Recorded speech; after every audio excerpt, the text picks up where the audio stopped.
É verdade. É assim. Eu sou nervoso. Muito nervoso. Sempre fui. E sempre serei. Muito nervoso. Louco. Os senhores acham que eu sou louco? Sim, os senhores definitivamente acreditam que eu seja um louco ou um desequilibrado emocional, como queiram colocar. Mas esta doença aguçara meus sentidos de uma forma titânica. Não os destruíra e nem anestesiara. Por exemplo, eu tudo vejo. Vejo até mesmo o que se passa no interior escuro de vossas almas. Também ouço todas as coisas, tanto as do céu como as da terra.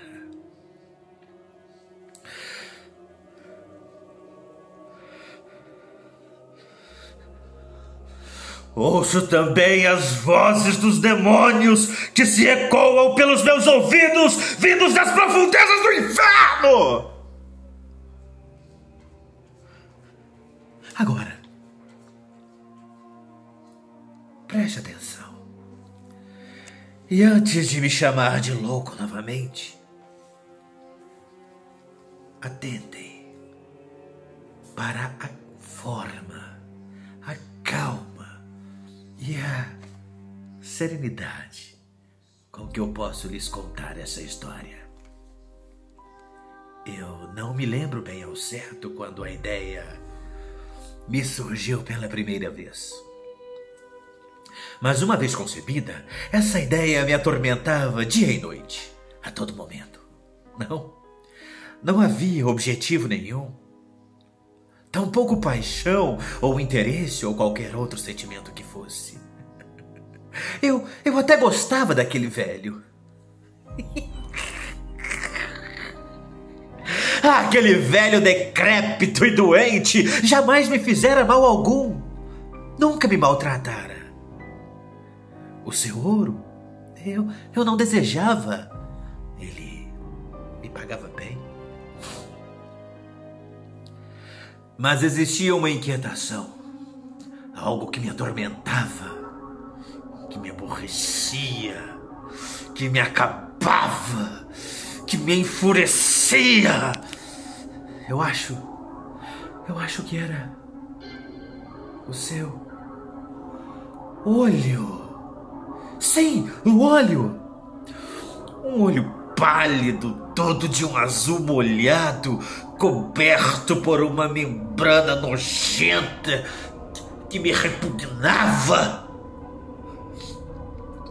Toda vez que o velho colocava o olho sobre mim, o meu sangue talhava dentro das veias. E pouco a pouco, aquela ideia tomou conta de mim. Então os senhores ainda acreditam que eu sou um louco? Aprenda uma coisa sobre homens loucos, meus bons senhores. Homens loucos de nada sabem. Será que um insano, um desprovido da plenitude de suas faculdades mentais, faria o que eu fiz com tanta maestria? Será que um louco arquitetaria um plano tão diabolicamente preciso, com tanta frieza, com tanta perfeição, com tanta exatidão como eu assim fiz? Acalmem os vossos nervos, que eu lhes conto a história desde o princípio. Assentem-se em vossas poltronas e observem com que cautela, com que prudência, com que dissimulação eu coloquei o plano em prática. Eu jamais havia sido tão gentil com aquele velho como na semana em que executei o meu plano. E todas as noites, quando o relógio da sala marcava meia-noite, eu girava o trinco da sua porta. Ah! Os senhores deveriam ter visto a delicadeza com que eu procedia o simples ato de girar uma fechadura. Então, quando eu conseguia abertura suficiente para passar a minha cabeça por entre a porta, eu projetava quarto adentro uma lanterna escura, totalmente fechada de modo tal que nenhum raio de luz pudesse escapar. Então, eu passava minha cabeça por entre a porta. Os senhores deveriam ter visto e se surpreendido com que habilidade eu passava a minha cabeça. A minha cabeça se movia muito devagar, de modo a não acordar o meu pobre velhinho. Levava não menos do que 1 hora inteira para passar a minha cabeça pela abertura da porta, o mais à frente possível, para que eu pudesse vê-lo deitado sobre a cama. Agora eu lhes pergunto, damas e cavalheiros, teria um louco sido assim tão astuto? E quando eu conseguia passar a minha cabeça por entre a porta,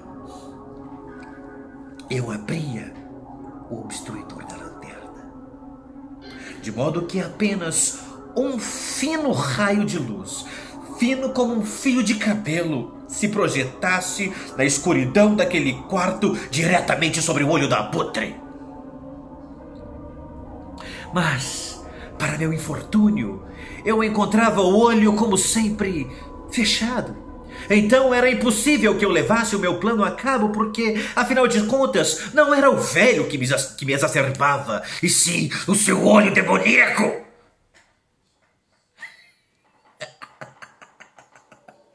Pobre velhinho, dormia como um bebê, se atirava nos braços de Morfeu sem nem ao menos suspeitar, nem nos seus mais ínfimos sonhos, o plano diabólico que borbulhava dentro da minha mente.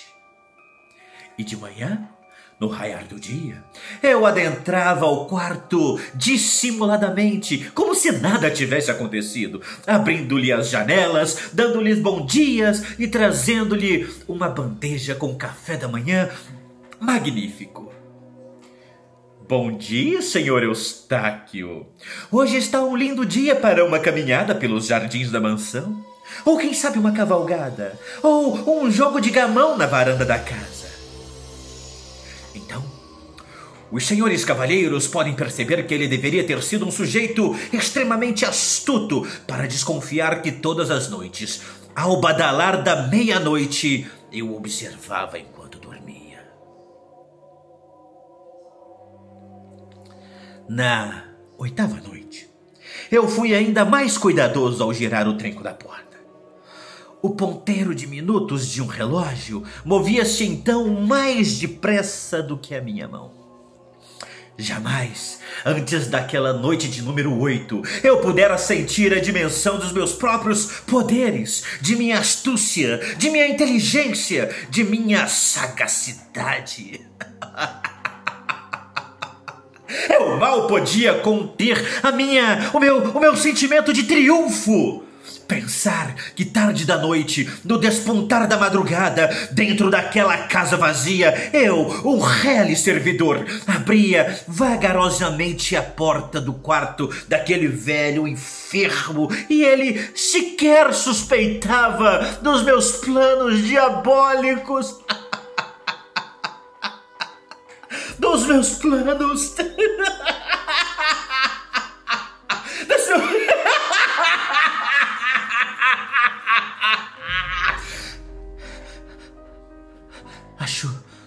Achou que o velho ouviu, porque de repente ele se mexeu na cama como que num sobressalto.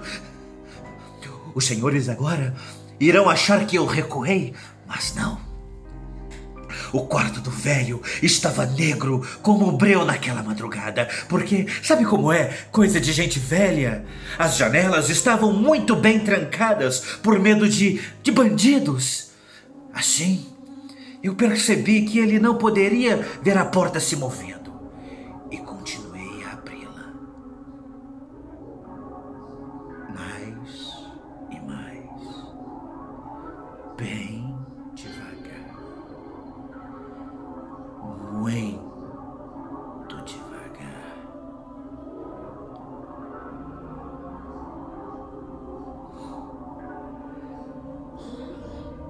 A minha cabeça já estava toda projetada quarto adentro, quando num deslize meu, eu deixei o meu polegar direito esbarrar na fechadura da porta e... Quem está aí? O velho acordara. Quem está aí? Quem está aí? Gritava o velho de dentro do quarto. Eu fiquei imóvel, petrificado, em silêncio. Eu sequer piscava os olhos. Por 1 hora inteira não movi um músculo. E durante esse tempo, ele não se deitou. Ficou ali, sentado na cama, ouvindo bem como eu havia feito noite após noite, prestando atenção aos relógios fúnebres na parede.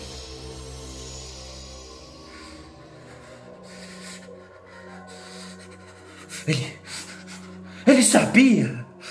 Sim, o velho sabia dos meus planos e fingiu não saber apenas para me enganar, para me fazer crer que de fato ele era apenas um pobre velhinho inocente. Aquele velho maldito, ele sabia do meu plano. Ele sabia. Ele sabia.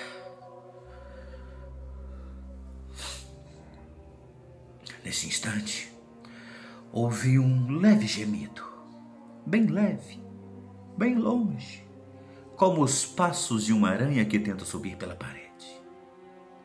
Eu lhe disse que ouço todas as coisas, e ouço mesmo. E aquele ruído foi ficando cada vez mais alto, mais forte.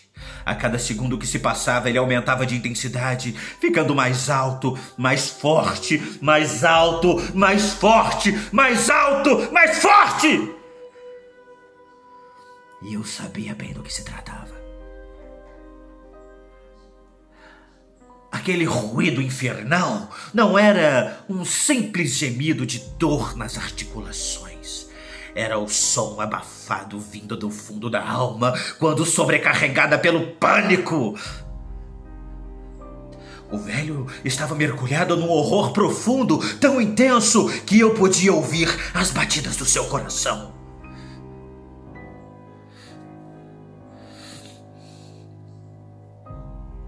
Sim, aquele som, eu sabia do que se tratava. Pois era o mesmo som que em todas aquelas 7 noites, à meia-noite em ponto, brotara do meu próprio peito, ressuscitando os meus fantasmas e me atormentando com seu eco pavoroso, cortado pelos horrores que me perturbavam. Enquanto eu me perdia em devaneios, não ouvi o velho se deitar. Ele continuava sentado, imóvel, seu coração pulsando como se fosse saltar boca fora. E eu sentia o terror do velho nas batidas do seu coração. Mas aquilo tudo me divertia. Aquele velho patético, sentado à beira da cama, tentando mentir para si mesmo, convencer a si próprio de que seus medos não tinham razão para existir. Isso não passa do vento na chaminé. É apenas um camundongo andando pelo chão, ou um grilo que criquilou uma única vez. O velho tentava se confortar com aquelas suposições, mas era tudo em vão, porque quanto mais o velho buscava dentro de si uma maneira de se livrar daqueles medos, mais aumentavam as batidas do seu coração.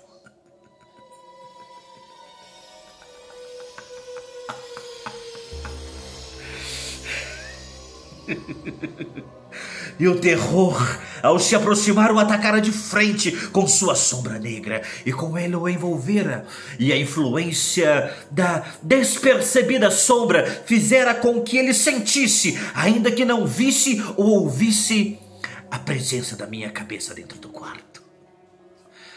Quando já haviam se passados exatos 60 minutos, sem ouvi-lo se deitar, eu decidi abrir uma fenda no obstruidor da lanterna. Uma fenda muito pequena. Tão pequena que um único raio de luz, pálido como o fio de uma aranha, brotou da fenda da lanterna.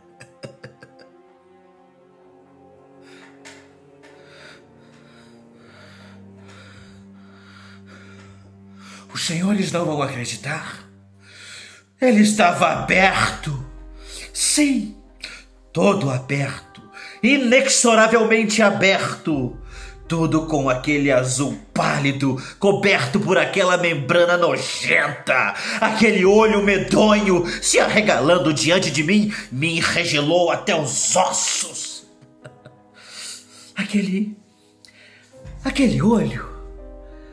Mas o olho era tudo o que eu podia ver do corpo do velho, pois como que por instinto foquei o raio diretamente sobre o olho maldito.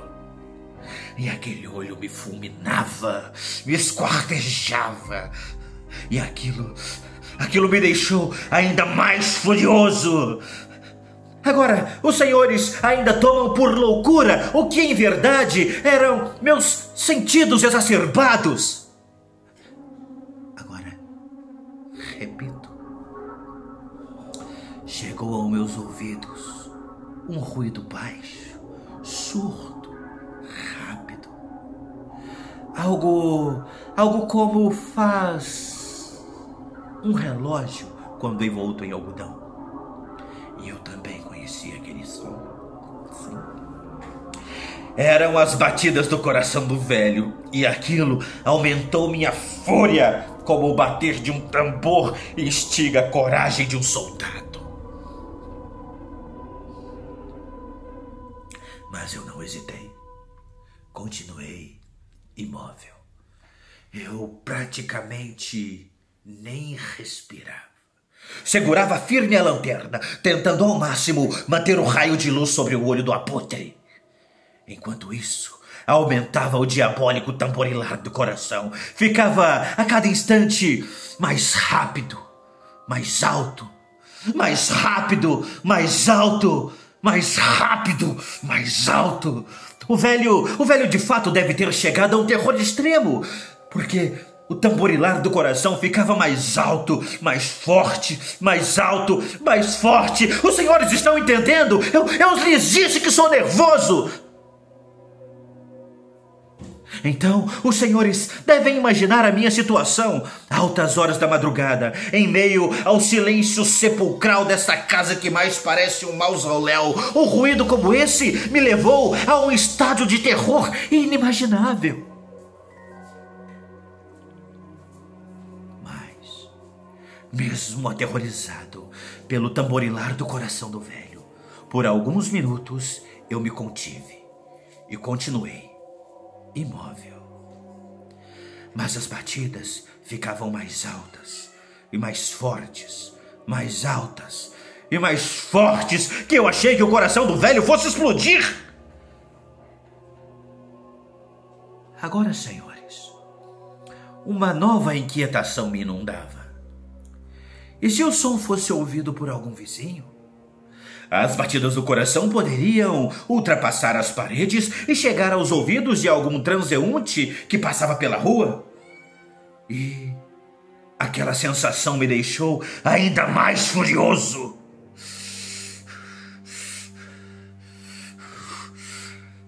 Ah! Com um berro, eu abri por completo o obstruidor da lanterna e saltei para dentro do quarto e com minhas próprias mãos eu...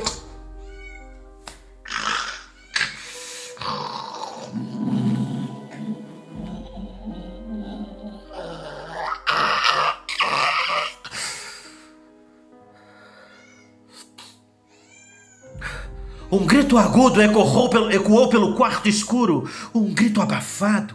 Um grito de medo. Um grito por socorro. Acendi minha lanterna novamente, como que por instinto, diretamente sobre o olho do abutre.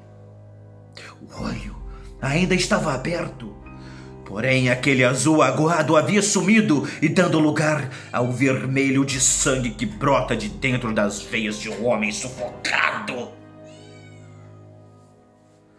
Durante alguns minutos, 2 minutos ou mais, ainda pude ouvir o bater do coração do velho. Mas acreditem, aquilo não me exacerbou. O som estava muito abafado e não poderia ser ouvido por entre as paredes. Segurei as mãos do velho e senti. Por fim, passou. O velho estava... O velho estava morto! Sim, ele estava morto! Mas, só para me certificar, eu examinei o cadáver. Sim, ele estava morto! Totalmente morto! Inexoravelmente morto! Irreversivelmente morto! Pousei a minha mão pálida sobre o seu coração e a mantive ali por mais alguns minutos. Não havia pulsação. Ele estava morto. E o seu olho não me perturbava mais. Os senhores ainda insistem em dizer que eu sou louco. Se ainda me acham louco, não mais pensarão assim depois de eu descrever as sensatas precauções que tomei. Era necessário ocultar o corpo. Já era madrugada. E eu tinha que trabalhar depressa, mas em silêncio. Antes de qualquer coisa, eu esquartejei o cadáver. Arranquei-lhe a cabeça. Amputei-lhe as pernas. Decepei-lhe os braços. Com muito cuidado e precaução, arranquei 3 tábuas do assoalho do quarto e depositei os pedaços entre as vigas. Recoloquei as pranchas no lugar com tamanha habilidade e precisão que nenhum olho humano, nem mesmo o olho do velho, seria capaz de notar alguma anomalia. Não havia nada a ser lavado. Eu disse para os senhores que eu sou um sujeito muito cauteloso. Tomei precauções para que nenhuma mancha de qualquer tipo ficasse impregnada em qualquer lugar.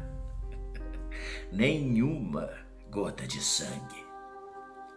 Àquela altura, os relógios da parede já marcavam 4 horas. Mas ainda estava tão escuro quanto a meia-noite. Quando o sino deu as horas, eu ouvi uma batida à porta. Eu tentei fingir que não era comigo, mas a batida continuou insistente.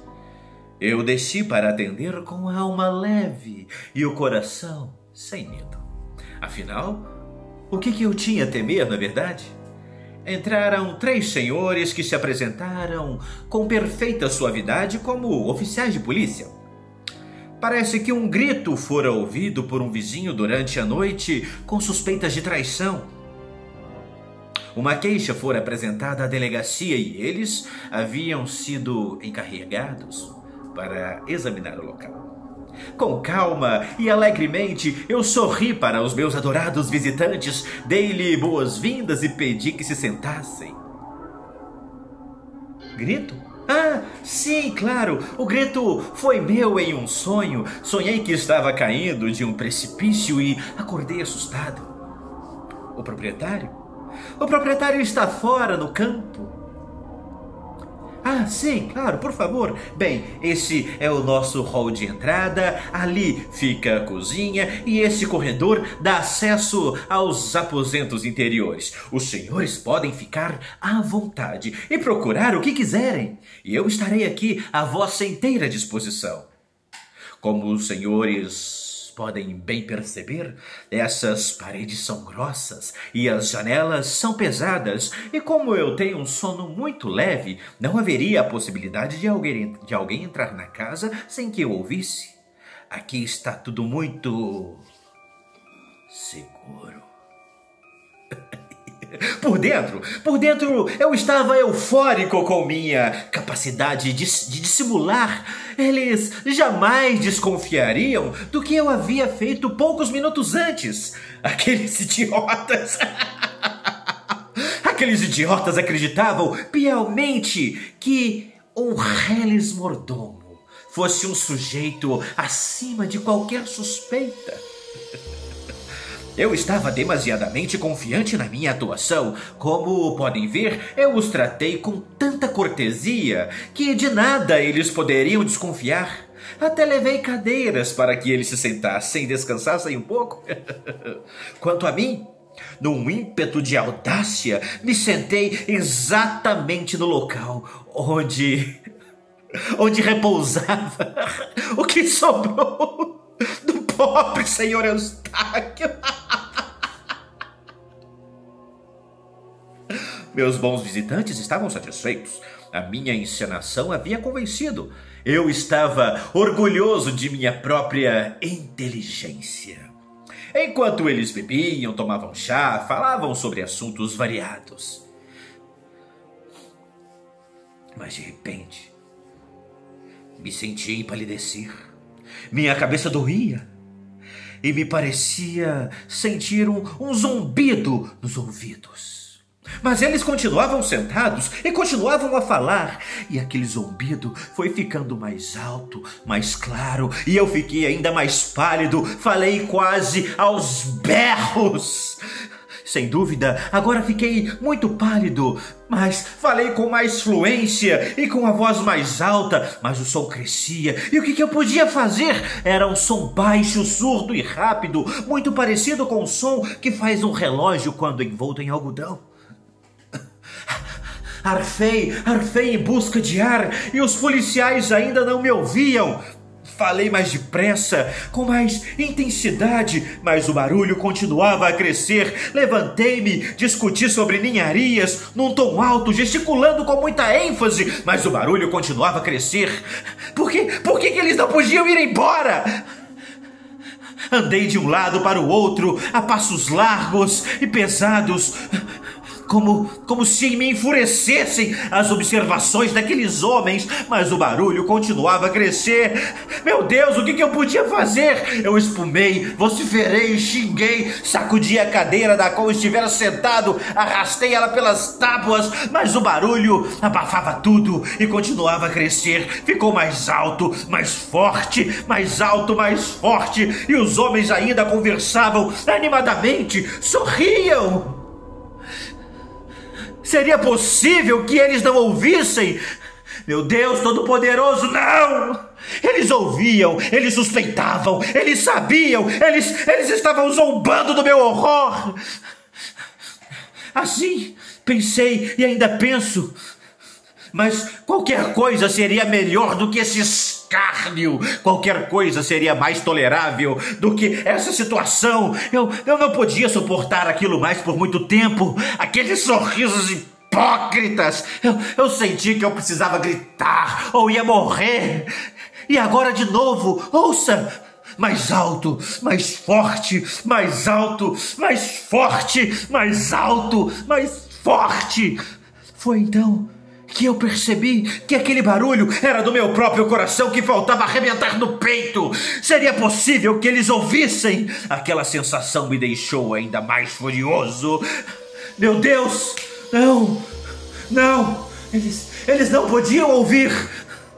Sim, eles sabiam de tudo desde o início. Eles estavam zombando do meu horror.